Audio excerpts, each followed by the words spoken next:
Good morning সবাইকে। আশা করি তোমরা সবাই অনেক ভালো আছো। আমার নতুন ভিডিওতে তোমাদের সবাইকে অনেক অনেক ভালোবাসা। আশা করি ভিডিওটি না টেনে সম্পূর্ণ দেখবে, তোমাদের অনেক ভালো লাগবে। এই তো সকালবেলা উঠে আমি একটু বাইরে এসেছি। আমার গাছটাতে মাশাআল্লাহ অনেকগুলা ফুল ফুটেছে। তার একটু পর আমি সকালের নাস্তা করি। সকালের নাস্তায় ছিল মুরগির মাংস, চিতই পিঠা। আসলে সকালের রোদে বসে খেতে খুব মজাই লাগছিল। তারপর রান্না করার জন্য চলে আসলাম। এখানে আমি চাল নিয়ে নিয়েছি।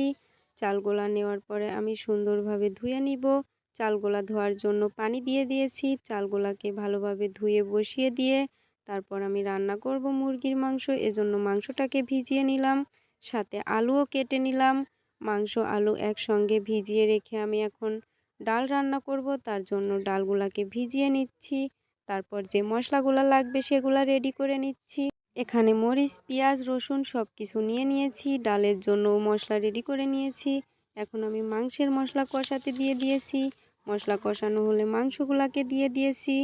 মাংসগুলাকে একটু সময় নিয়ে কষিয়ে নিচ্ছি। মাংস কষানো প্রায় হয়ে এসেছে। এই তো আমার মাংস রান্নাও শেষ। এটা হচ্ছে মাংস রান্নার ফাইনাল লুক। অনেক সুন্দর হয়েছে কালারটা। তারপর আমি যে ডালগুলা ভিজিয়ে রেখেছিলাম সেগুলাকে ধুয়ে নেব।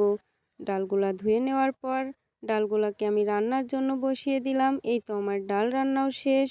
ভিডিওটি কেমন লাগলো সবাই কমেন্ট করে জানাবে। এখানে আমাদের ছোট্ট টুনটুনি বুড়িটার সাথে একটু দুষ্টামি করছি। আজকের মতো এ পর্যন্তই। আল্লাহ হাফেজ।